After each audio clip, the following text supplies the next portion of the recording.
The Omicron variant continues to cause real problems. You're seeing cases rising in hospitals, but it is obviously milder than the Delta variant, and we're able to proceed in the way that we are. But that's one reason, and one reason only, why we're able to do that. And that's because such a huge proportion of the British public have come forward to get vaccinated, and particularly to get boosted. And we've done about 32.5, maybe more, million booster jabs now.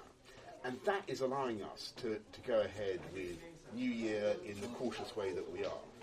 But I cannot stress too much how vital it is for everybody to get that booster jab, particularly the 2.4 million people who've had 2 jabs but haven't yet had their booster. They had 2 jabs more than 6 or 7 months ago, so they're eligible for their booster, but they're not yet coming forward to get it. So I would say to people, come forward and get your booster. It's a fantastic thing to do. It makes a huge amount of difference to you. It protects you.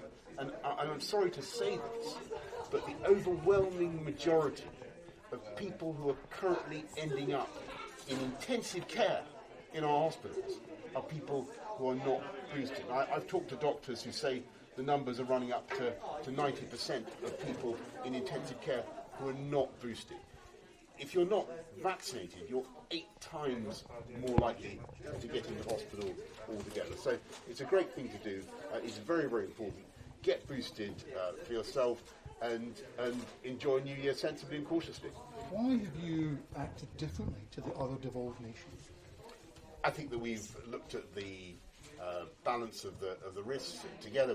We generally concert our strategies together. We see the data showing that yes, the cases are rising, and yes, hospitalisations are rising, but what is making a huge difference is the level of booster resistance, the level of vaccine-induced resistance in the population. And what we need to do now is really finish off that work. And I've no doubt at all that by January the 1st, by the new year, every adult in the country will have been offered the slot to get a booster.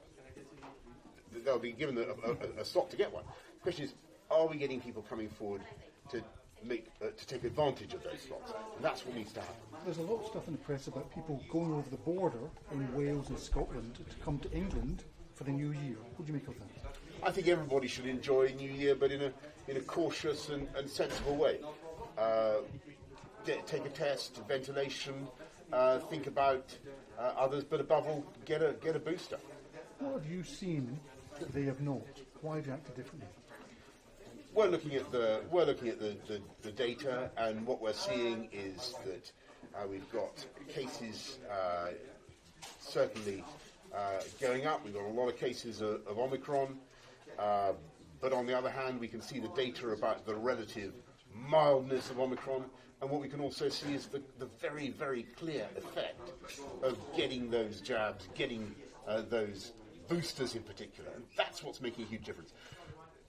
According to some of the surveys I've seen, 90% of the patients in ICU are people who are not boosted. So think about that. Think about the risk you're running with your own health if you fail to get a booster. A final question from ITN. Yes. Where have you been for the last 10 days? I've been in this country. What do you think? Booster, or is it your first? It's my booster, yes. Your booster, okay, your third one. Okay. Good. The Pfizer you're going to have, or which one is it? It's Moderna booster. Moderna, very good, okay, terrific. Brilliant. I've had so many needles in you, and you hardly feel a thing now. They're really just, they do an amazing job. Yes, you can get used to it, don't you? You do. Just like that. Did you notice it? Hold on. Did I what, sorry? Did you even notice it? Hardly. It's incredible, isn't Yeah. it? Well, thank you very much. Oh, you must have done so many things by now. Millions.